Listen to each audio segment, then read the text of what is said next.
Welcome to everyone.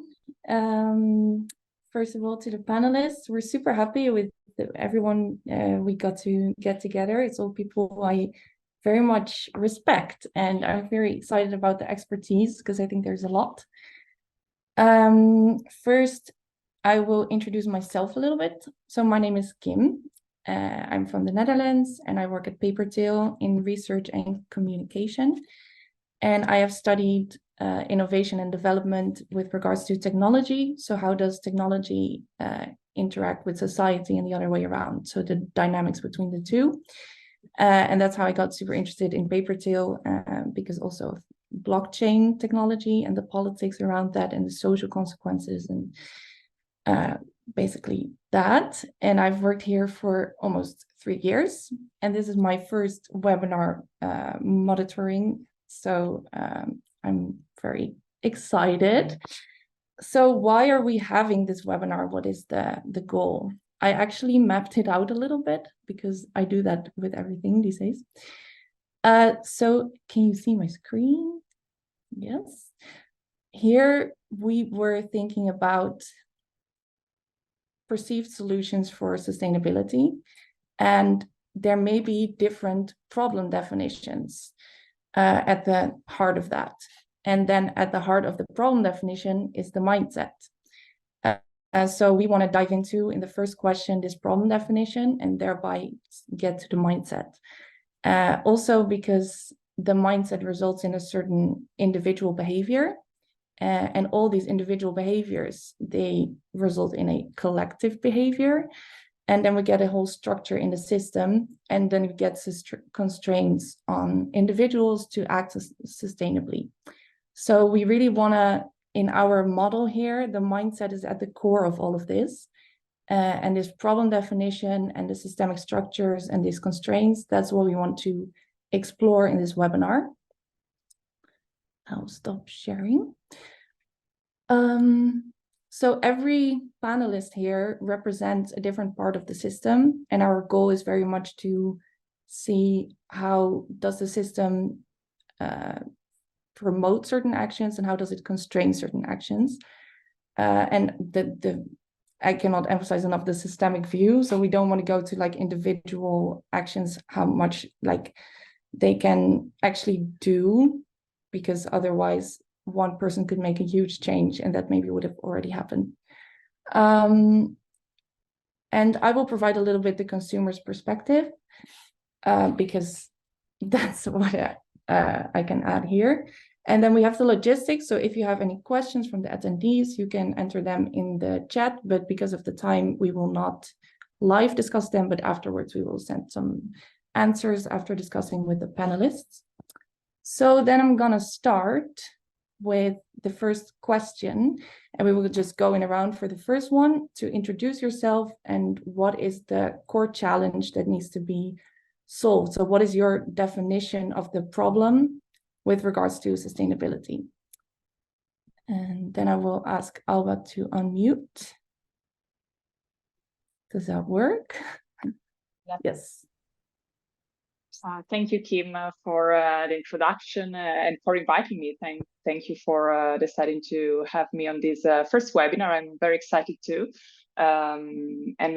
Just to introduce myself to the audience, I'm Alba Chiara Buffelli. I'm a researcher at the University of Bergamo. So here I represent the higher education point of view, as a stakeholder.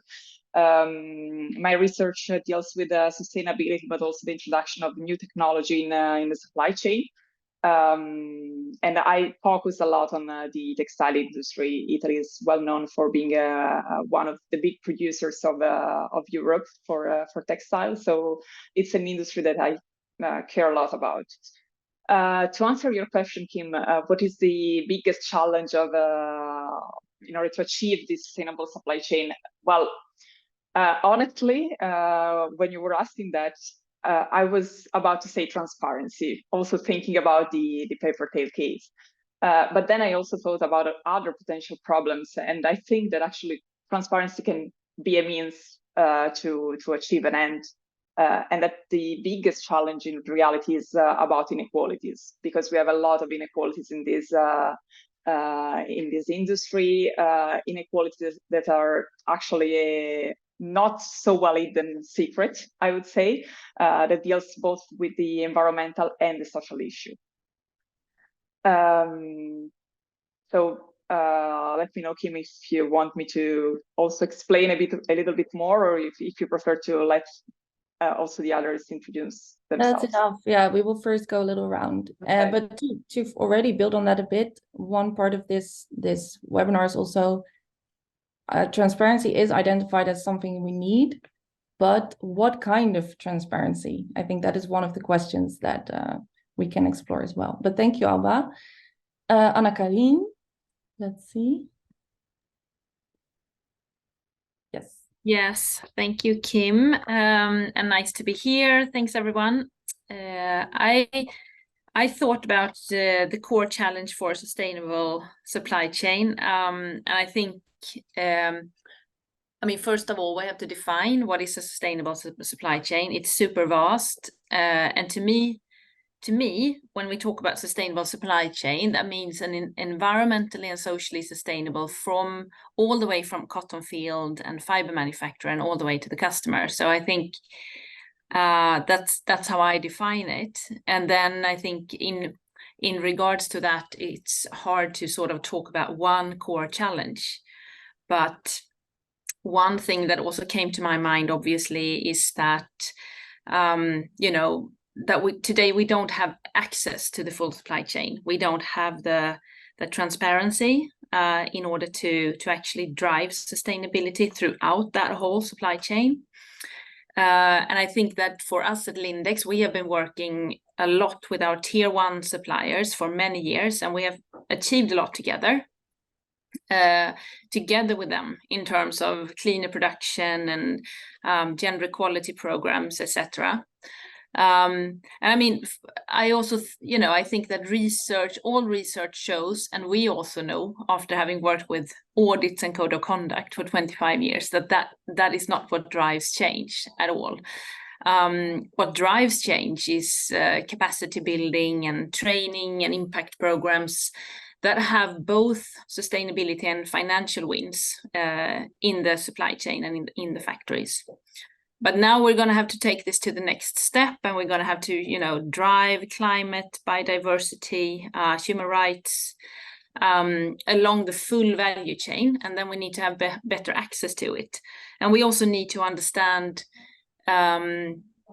which we don't today, so that's the answer to the question, what is the core challenge? We don't have access to it, and we don't understand our business impacts in all parts of the value chain. Which also prevents us from taking business action and make business choices that actually have a better impact throughout the value chain. And I think another core challenge is the lack of a common agenda.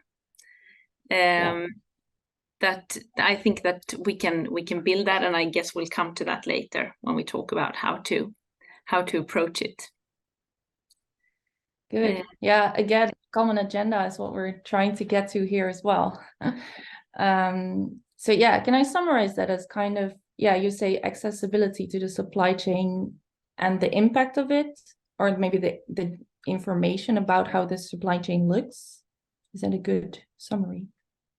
Yeah, exactly. What it looks like and where our impact is. And how we can make smart business choices that have a positive impact. Okay, I think. Interesting. Thank you. I already see some overlap as well between these two answers, so that's going to be interesting. Then next up in the row for me is Paul.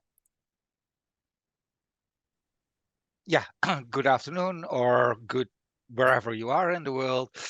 My name is Paul Roelands. I work for the Clean Clothes Campaign. We are a network of trade unions, women's rights organizations, workers' rights organizations, and consumers' rights organizations all around the world, focusing on the garment and textile and footwear and sportswear sectors.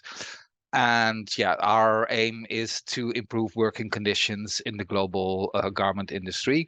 So our focus is very much on workers' rights, on improving workers' rights, but of course sustainability also has other components, environmental, climate, and others, and they are quite often also linked. What is harmful to workers is often also harmful to the environment. And on the other hand, if you produce organic cotton made by slave labor, you haven't quite gotten the point of organic cotton. So the two are inextricably linked. To me, well, we all know a lot about the many issues that this industry faces, from very low wages to sometimes health problems to problems to freedom of association. What is for me, well, and that transparency and traceability is like a necessary precondition in tackling some of those issues. What is for me one of the core challenges is that there currently is a race to the bottom. There is a race to the bottom of producing ever more at ever cheaper price points, and that there is no real good incentives to reward people that do better. If you try to improve things, that will inevitably cost some money. If you pay better wages, that will have to be reflected at some point. It doesn't have to be huge, but it will have to be reflected at some point. If there are then competitors that can drive the price down, you will lose business. So there's no proper incentive for people trying to do better. Also because consumers have grown very wary of greenwashing. So if a company says, like, we are doing better, most consumers nowadays will be like, we've heard that before. You will have to prove that to me before I'm willing to pay an extra bonus, so to say. So stopping that race to the bottom and I think one challenge in that, or one solution, is laying a legal floor somewhere where you say, like, there are some things like forced labor that are simply unacceptable, and if that happens in the supply chain, it shouldn't be sold at all. So that gives like a floor. And then we need to find mechanisms where we create incentives, where consumers can make better choices, where companies are also both suppliers and buyers, so brands are rewarded for actually making positive improvements and not lose out in the marketplace because they are trying to do better. So that's, to me, is one of the core challenges. Thank you. A super extensive answer as well, and very interesting. Yes, then I will move to Yasser, the last one. Hi again. Hi guys, thank you for inviting me for this webinar. My name is Yasser and I'm working as General Manager Outsource Variables from last 5 years now, and in the industry from last 15 years. I've been a textile engineer graduate. For me, sustainability is actually it comprises of 3 different components. That is the sustainability of the materials, it's the sustainability of the processes we adopt, and again the sustainability of the working environment where that product has been produced. So every part is very important to make a sustainable product or sustainable environment for everyone. I believe that the biggest challenge for the textiles or apparel sustainable supply chain is that the area of the supply chain is too vast actually. It starts from one part of the world growing cotton to the last part of the world where the final product is being used. So I think I am a product I am producing or developing today. It has like an impact 2 years back on the cotton growth or the other material that we have sourced, and it will come to the final consumer in next 6 months or so. So the area is too vast, and on every part the sustainability need to be adopted. In some parts of this supply chain, people do recognize about the sustainable processes, about the sustainable materials, but at the same time, there are some loopholes in the supply chain as well. People are, I am representing the industry, so I will talk about like people are realizing about the benefits of the sustainable practices, and they know if the things are going on the wrong side, they would have been a problem for them.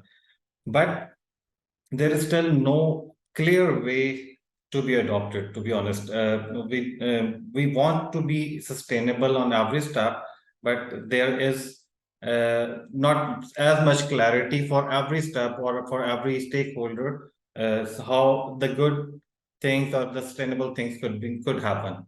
So I believe that is one core challenge for the complete supply chain.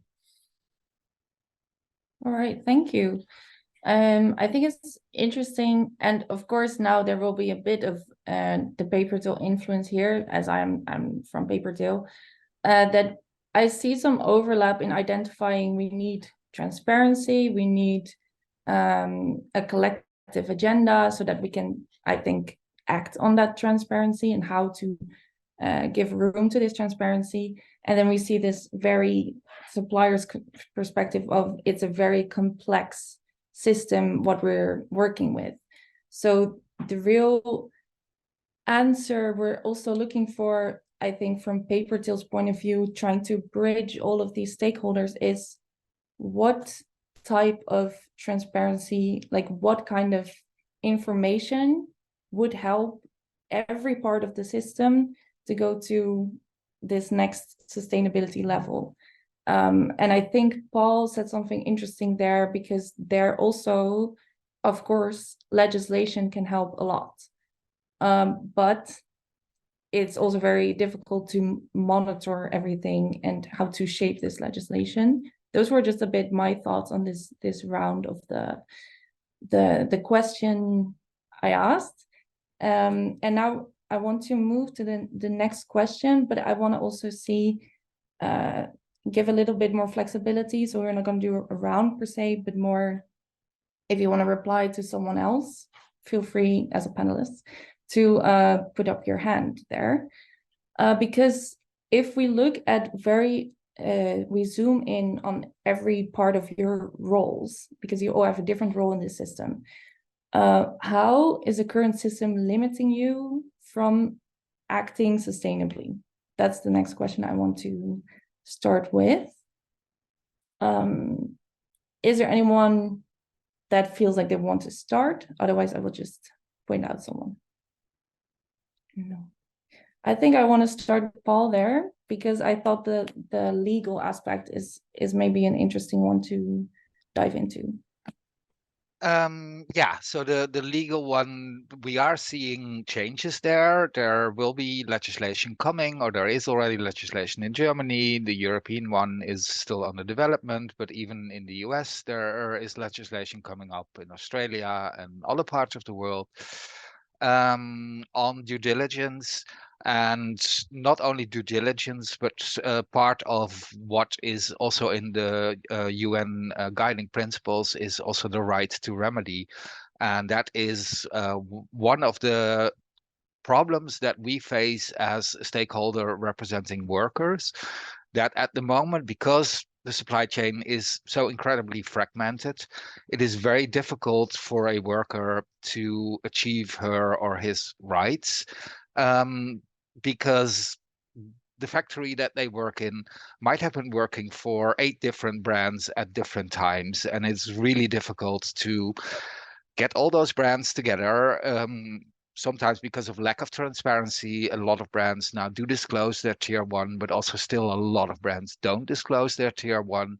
But especially if you go deeper into the supply chain, it all becomes very messy. So yeah, achieving the right to remedy, the right to have their back pay paid, the right to be reinstated if they were sacked for trying to start a trade union or other things, isn't guaranteed anywhere, and it's really hard to get that legal access. Sometimes legal access, court cases or complaints do work, but quite often they take years and years and years, which is time that a worker simply doesn't have if she's living on a pittance somewhere in Thailand or somewhere in Bangladesh. You can't wait 3 years for the end of a court case. So we need quicker mechanisms to resolve issues that come up, and probably also industry-wide solutions. So there has been, for instance, one thing that has really helped in health and safety is the Bangladesh Accord, which is now the International Accord, where basically all the brands that are part of it pay into a big pot and collectively help to finance improvements to the factories. That was quite successful. So I think some of those collective solutions could also be applied to issues of wage, factory closures, and other issues. Because yeah, at the moment, one of the problems is you have actual human rights as the Universal Declaration says, as the UN Guiding Principles and the OECD guidelines say, but turning them into reality is a big challenge. Okay, so you're talking about the translation of the legal frameworks to practice, and how would you want to see more? You would want to see more things like this Bangladesh or now International Accord.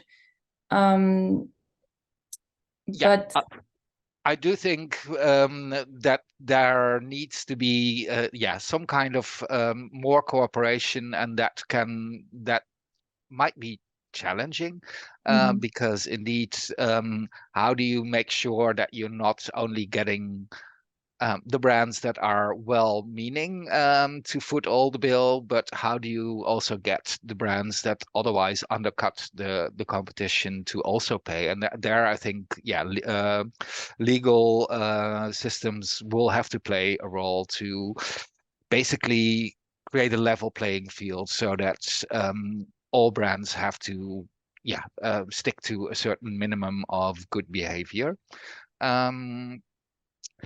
How you can achieve that with such a globalized sector is, of course, yet another challenge, because we may even be getting somewhere within the EU, but then there are big competitors from the US, from China, from other places.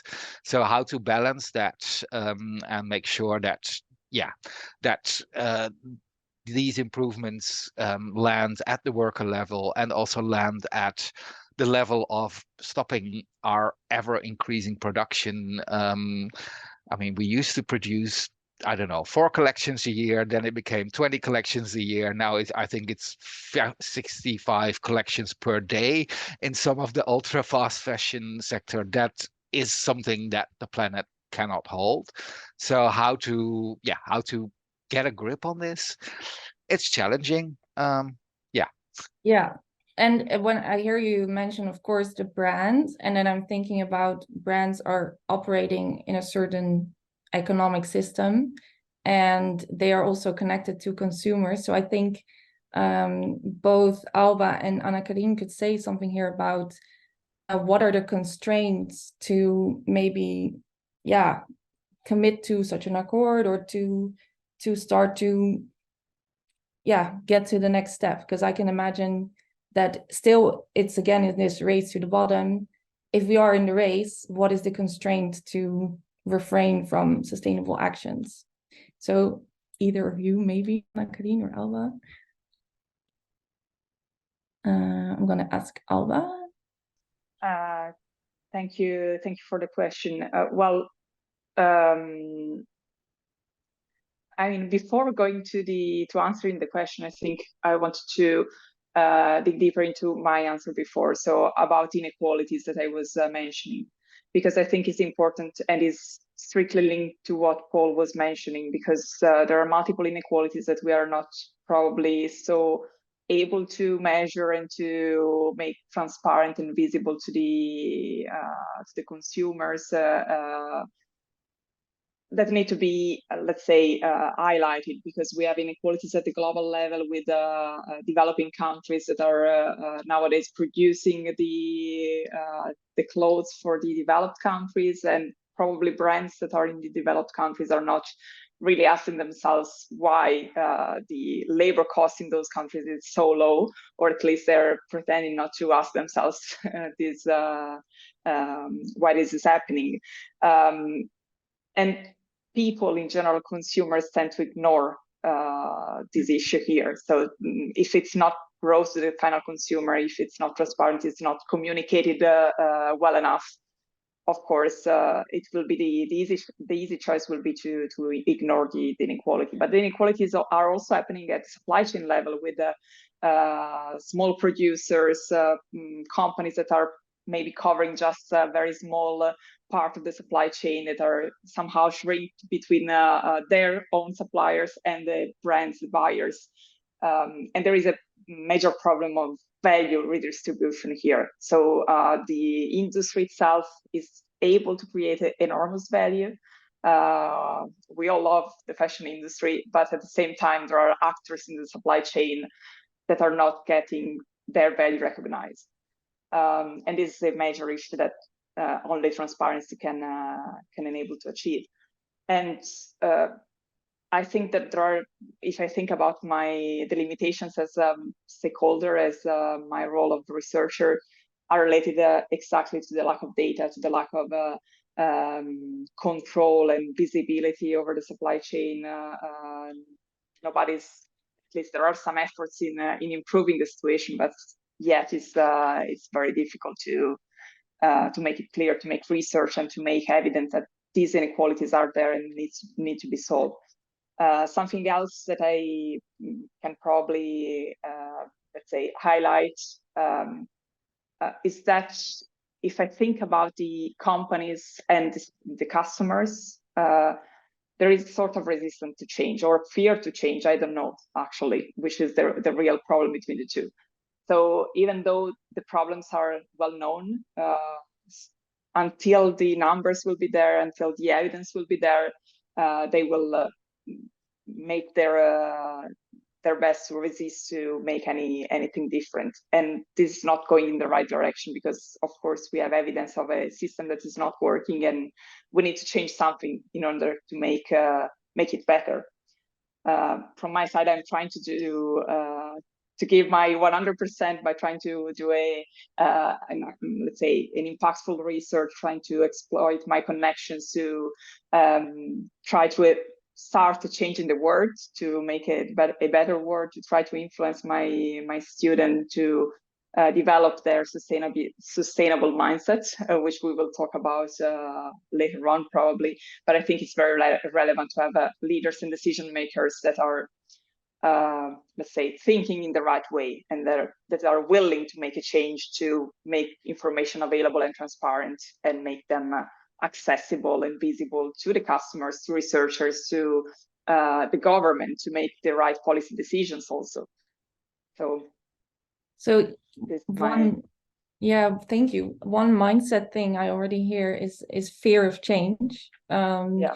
But then also we can just emphasize what is the mindset, but then there is an aspect of why is this fear there, because it might be to some degree justified, I can imagine. And how can we move beyond fear to like a constructive step forward?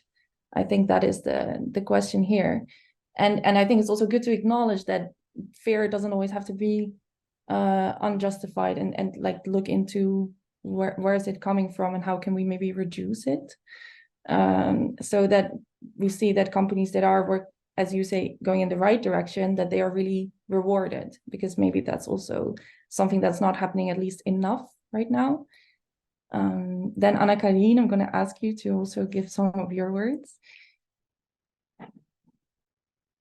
Yes, I have so many things to say about this. Coming from a brand, and I realized I didn't introduce myself properly in the start. So I represent You can do it again. I represent Lindex. It's a Swedish fashion retailer. We have 420 stores. So and our turnover is 700 million euro.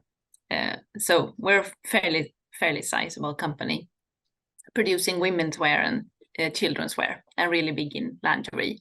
And I'm the director of sustainability.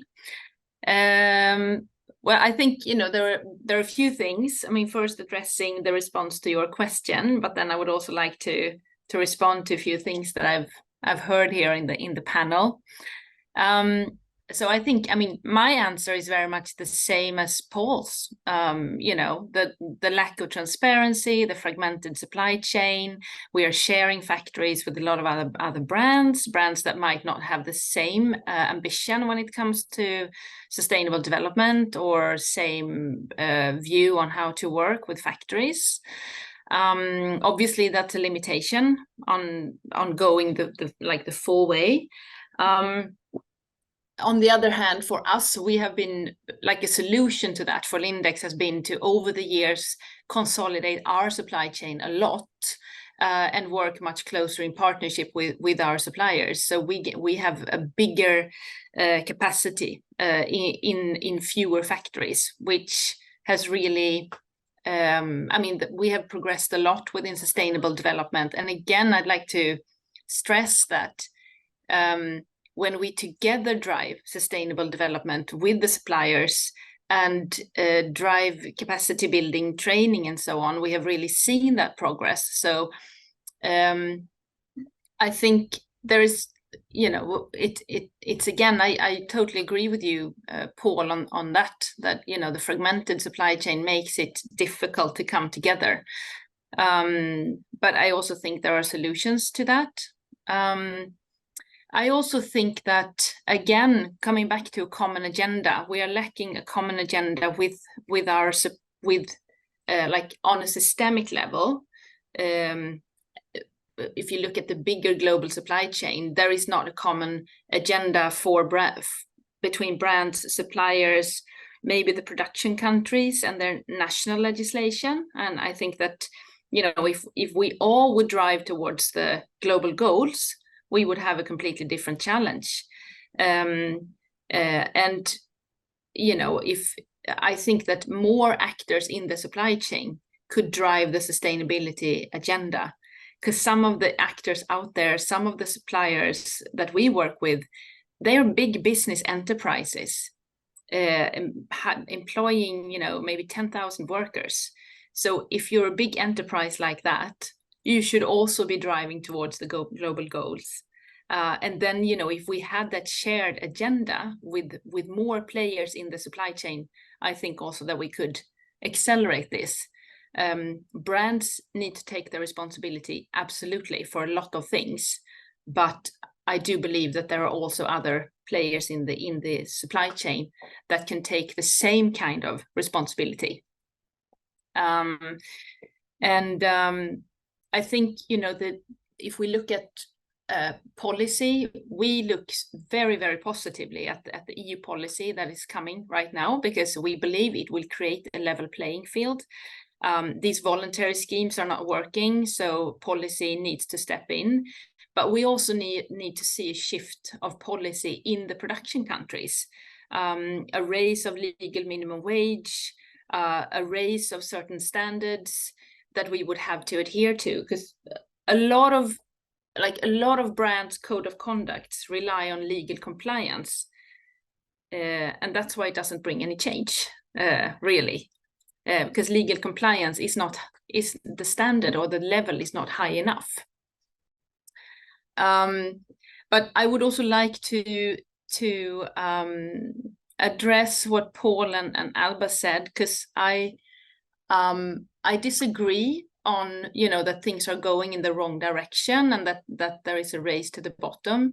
That is not what we feel at all as a brand. We absolutely feel the pressure of legislation, of policy, of pressure from consumers.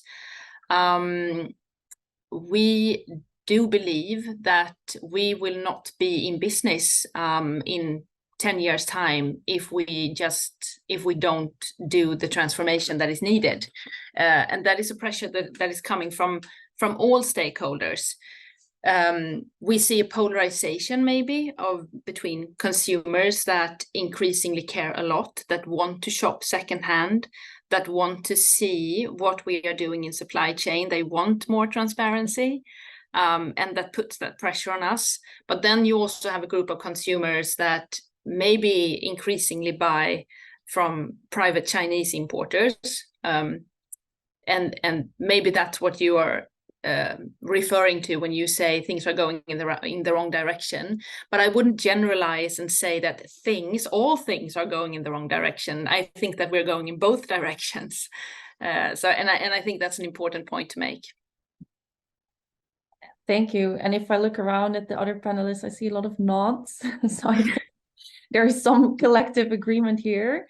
Do raise your hand if not, of course. So if I try to summarize a little bit, is that we reframed from going in the wrong direction to there's like a more split of directions. And that might be from the consumer's perspective, an interesting, like what is incentivized and rewarded. Maybe also something that came to mind for me is that those consumers who do care about sustainability tend to shop secondhand, but that in a reward for the rest of the industry is not yet very high.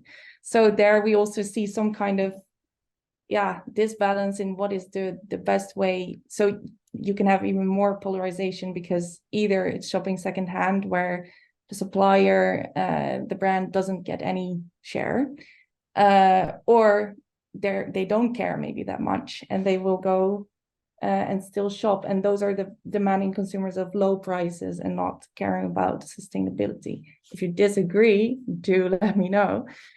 Then I want to make another point, because when we look at our consumer insights, we ask our consumers every now and then what is the most pressing issue when it comes to sustainability, and it's always the social that comes on top: working conditions, living wages, all that.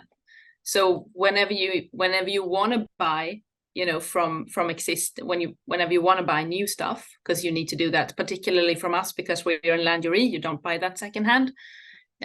People are very interested in the social working conditions for that. Right. And that is maybe arguably also one that is, the more social it gets, the harder it is to catch it in data, though we think it's not impossible. And here maybe Yasser can also say something if you want. Thank you, Kim. For me, I think the biggest challenge or constraints we have in industry is like we feel like we are apart from the other end, like the brand and the consumer end. It's always not. It's not about some certain brands or some certain kind of consumers. It's about the overall perception that we have is everyone wants to have good vendors, good supply chain in their product, but do they want to pay for that supply chain? I will agree with what Paul is saying is that there is still for a lot of brands it's a race to bottom. We always for industry, it's always a fear. Like if I will add a couple of cents in my product costing, I may lose the business from a certain customer. So when the responsibility has been shared, the resources must also need to be shared. If we want to have good things, good practices, everything need to be ordered, that has some cost. And to be honest, everyone want to have this on a very cheap prices.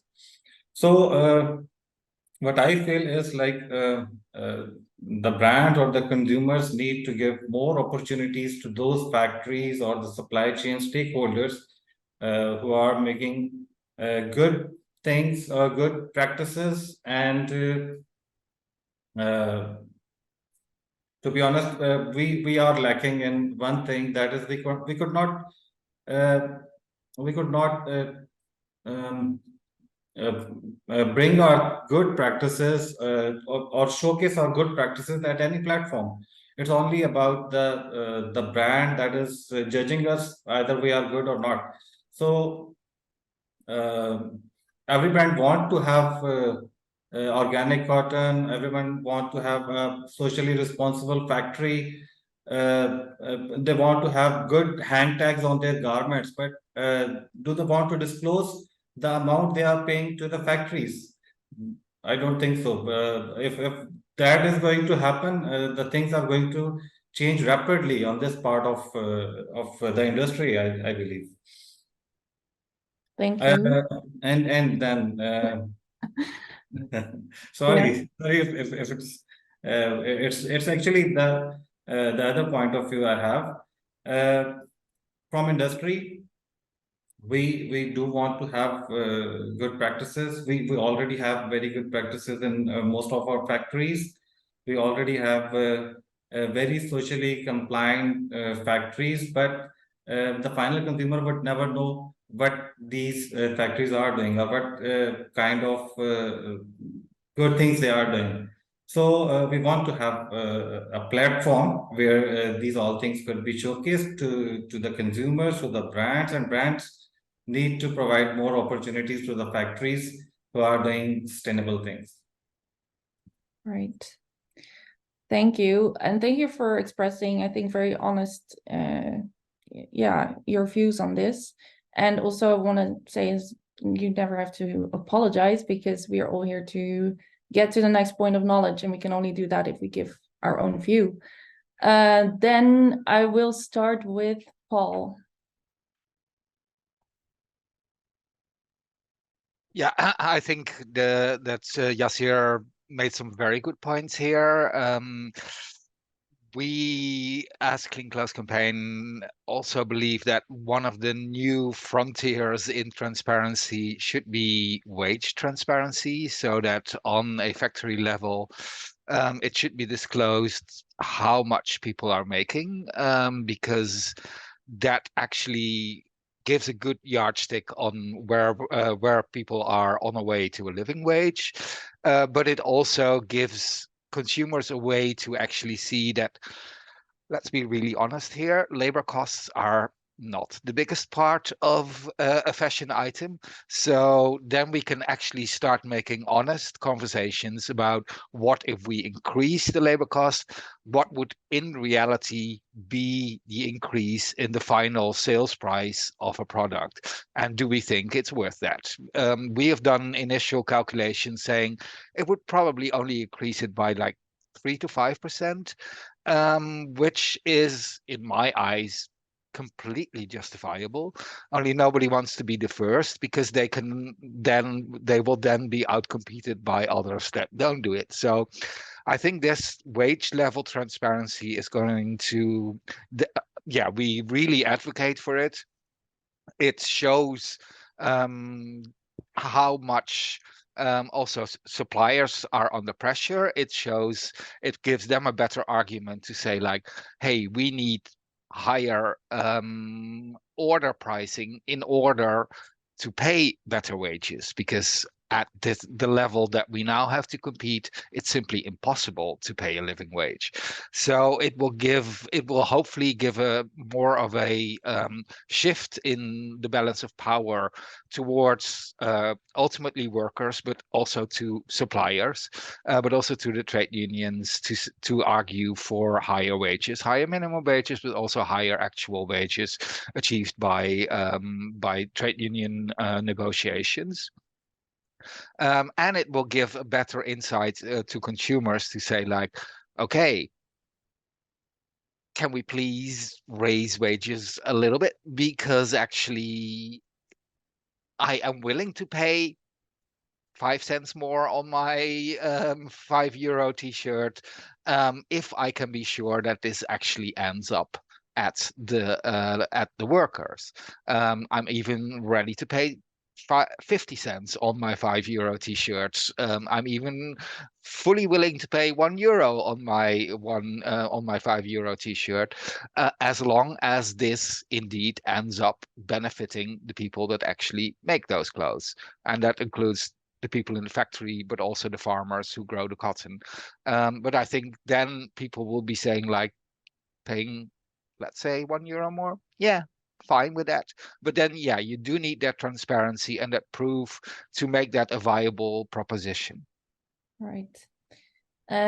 Before we go to Alba, I'm gonna use my completely biased opinion that there at PaperTale, at least, is what we are trying to do. That if I think that is the main tension, like if it goes to the people making the clothes, and that is with PaperTale where we are trying to give more evidence and substance to that if of reducing the chance that actually it looks like it's going to these people, but it's not actually, like, and that's why you have to verify the data. And I do think that, I mean, if not PaperTale, it has to be, or their technology and innovation can really play a role. And then I will go to Alba. Yeah, thank you, Kim. No, I just want to thank Yasir for his contribution, because I think it's very important to hear also the voice of companies that are in developing countries that are producing our own clothes, that they are trying to do things better. But again, this goes back to the idea that value is not shared with all the parties in the supply chain. So they are not able to sustain those practices in the long run if this value is not shared with them. And I totally agree that there are brands that are doing great things and they're trying to change the system already. So to come back to the point Anna was raising, but if I, let's say, put on the hat of a consumer, actually for me it's quite difficult to trust information that I find out there without, let's say, knowing the real numbers or the fact that they are trustable. And actually they're not even well communicated, I would say, in general. So for a consumer, it's quite difficult to trust information that are now available, and actually sometimes they're not really available. And I think I am quite a sustainable consumer, so I'm among the polarized part of people that try to buy sustainably, both from the social perspective and the environmental perspective. But sometimes I cannot find the right information. So definitely talking about transparency is something relevant here in order to start doing something better, to start making a change. Thank you. Yeah, I think here we see again, I think I also can speak as a consumer on one part of the polarization, but of course in my work I face all of that I even had the question at one point, but if everyone switches to secondhand, what is the consequence of that? Is that in a way a sustainable thing to do for, if we look at the economical system and how connected we are to the other side of the world, because we are dependent right now, and would it be ethical to just completely switch off right now? Those are all questions that, and I think we do keep coming back to, if we can verify and if we can know, so then we do keep coming back to information and the verification and the right information and the context of this information as well. Paul, please. Yeah, I want to respond a little bit to that. We do need what is termed a just transition over time. That does mean thinking about consequences. We can't suddenly all be shopping only secondhand. That doesn't work. On the other hand, we know from our work that most workers in the garment industry work 80 hours a week, and not because they love being in the factory that much, but because they need it to feed their kids and to pay the rent. If they would earn enough on working 40 hours a week, you would have a significant reduction in the production while they still have a job. So yes, we do have to keep an eye out on unintended consequences, but the current model where people have to work 80 hours or more, we've seen people working 120 hours in surveys, just to make the bare minimum to survive. That's so unsustainable that there are ways of devising a just transition. Yeah, and on data, I would like to say that we know now for so many years that the current system of audits of a visit once a year by somebody from a Western country that is dropped and then semi-unannounced comes in and gets shown around the factory doesn't work. It's ridiculous. We need much better systems where the workers know best how it is in a factory, so they should be included in any monitoring solution, and monitoring should be on a much more continuous base. It's completely insane that we've had so many reports of people fainting in Cambodia because the temperature is too high, and that on the day that the audit happened, the temperature wasn't too high. And I was like, we're in 2023. You can buy an Internet of Thing thermometer for, I don't know, 20 euro that beams the temperature inside the factory 24 hours a day.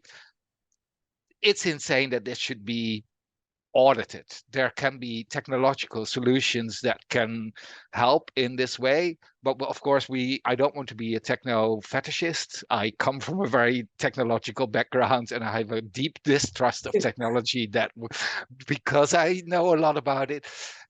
Technology should be there to support the workers and the suppliers in monitoring and reporting, but they shouldn't be overtaken by it. There should always be that human factor in there. It should be empowering to the workers and to the suppliers. Okay, thank you, Paul. Just because of the order, I will first go to Yasser and then to Anna-Karin.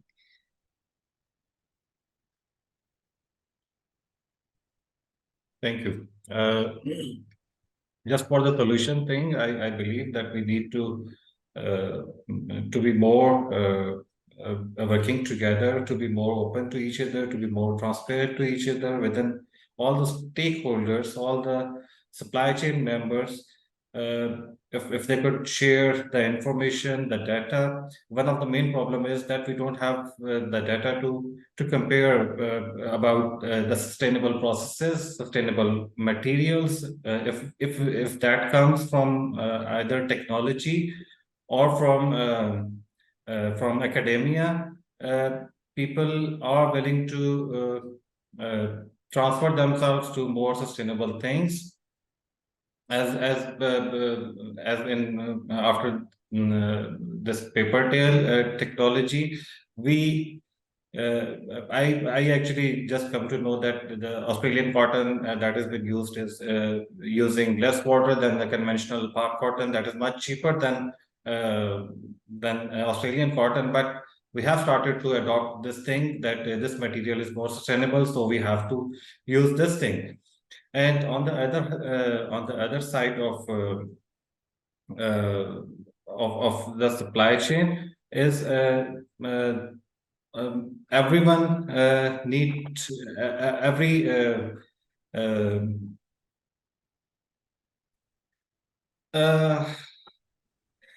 sorry. I think we should come out of this mindset of the certification things. That's because that's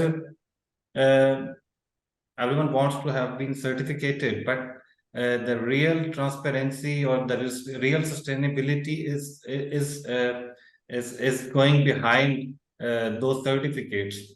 So a kind of technology need to be adopted that gives an actual idea or the picture of what's happening and what is the actual impact of the process or the products. So we need to be more. We need to focus from industry point of view. We need to focus more on the values than on the volumes. We don't want to produce like in millions of the pieces, if that is going to hurt everyone. But the lesser we produce, but the product we are making should be sustainable. It should last longer, and it should be well paid. Thank you, Yasir. I will give the word to you, Anna-Karin, but just saying that if people want to log off at 3, feel free to. But yes, Anna-Karin. Yeah, I see we only have a few minutes left, but I think, you know, like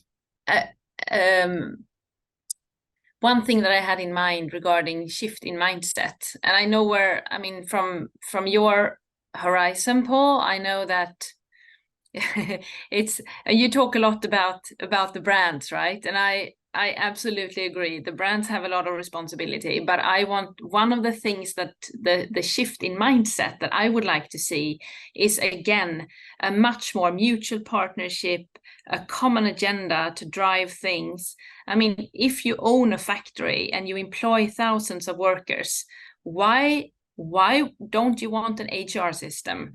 Why don't you want a proper wage management system in your factory? Why don't you want happy workers? Why do you want your workers to faint? And brands don't live in the factory, right? So we can only have an impact. Audits, we know, are not driving change at all. But I think, you know, creating this common agenda and common platform where both suppliers and brands want to achieve the same thing, because it's just, it makes business sense. It's logic to keep your workers happy. It's just, it makes sense to you know, take care of nature. It makes sense to have a transparent supply chain. It makes sense for the suppliers also to know where they pick up the fabric from. I think that that's the shift in mindset I would like to see, not that brands come and tell suppliers that you need to fix this for me because I tell you. Then that is absolutely not driving any change at all. And I think that just, you know, creating this common sense of mutual agreement and driving towards the same shared goals. That's the shift in mindset I would like to see, and to want to have transparency from, you know, throughout the supply chain, upstream and downstream. I think that is key to accelerate sustainable development. Interesting. Thank you. Yasir, did you want to reply something to that, or Paul, maybe? I'm going to give room for one last reply as we're almost out of time. I totally agree with what Anna has mentioned. There are some factories, there are the factories that exist on this planet that have all these problems. And then we have the on the other side, there are some brands who start negotiating how much you will cost for a t-shirt, but they start from this thing. So there are people, but that's where we are. That's why we are here, just to change the mindset of the whole industry here. So I totally agree with Anna. We need to be more have more collaboration in the supply chain to get more from the mutual interests of everyone, and that is going to affect in a better sense to our environment and to the planet. Right. Thank you. I would also say, Anna-Karin, I agree that it is also on suppliers to and on producer countries to set better minimum standards, but there needs to be room in this in the purchasing practices to actually do that, and that can be really difficult because yes, there are brands that do ring fence labor costs and do other things, but there are, let's face it, also bad apples that don't do that. And if you are faced with that, it's very difficult as a supplier to improve things in your factory because you're being squeezed by quite unscrupulous brands. So I think that we do need legislation there as to kind of lay a bottom layer of what is our common understanding of, like, we can't sink below this level anyway. And then you can say, let's start a race to the top where companies try to prove that they are doing better than the others and sell to consumers on that image. But we need to lay that bottom layer of, like, this is absolutely horribly unacceptable and it shouldn't happen. And that's where, to me, the legislation part should come in to prevent, to create a level playing field, and from there we can move upwards. By then telling a good story of what we are doing, what your brand is projecting, what image you are doing, and by proving that by having that transparent. Totally agree with you. Great. I will give Yasser, you get 1 minute for me. Yes, that would be enough. Just the final thing is when the workers being paid right, when they are being recognized, but when they have been respected, and that's been verified through a technology like we have adopted this PaperTale technology where everyone could verify their wages. They are visible to the final consumer who is producing what. And to be honest, with the statistics we have, they are amazing. We have less than 1% workers retention in our factory. We have the satisfaction index that is coming more than 90% now, and that's been increasing from the last quarter. So if the other end is going to pay right, and that's been utilized properly in the factories, the things are going to be changed on this level on down the line. Okay, thank you, Yasser. I will round off. I want to share a bit of personal reflection maybe, because I think everyone has different, that also comes up in this webinar, different needs and wants in this whole system. And it really gets my mind going about how can we also as PaperTale or transparency solutions in general really shape that transparency, because often when we put multiple stakeholders in a room, there's a fear of a lot of disagreement and a lot of not constructive discussion. But I think it's actually very important that we have everyone in the room with shaping these kind of solutions as well, for what kind of information would serve everyone, to a point that it's we compromise a bit here and there, but overall it would lift us to this collective approach. Then I also want to address one comment from Ali that says it would be stimulating to have several more executives from vendors from developing countries. I think that's a very good point, and we will definitely take that into account, because here in this panel there is some not balance, so maybe we can compensate that with a future webinar where I'd love to see everyone. But yes, I would like to round off and really thank you all panelists first for this discussion. I feel it was really constructive and everyone has really kept the collective mindset in mind, at least for this hour. Just thank you, and also to everyone attending. And I think for me at least it has given a lot of material for what to work with in the coming days, months, years, everything. So thank you, and you are all free to go now. Thank you so much. Have a great day. Thank you. Thank you.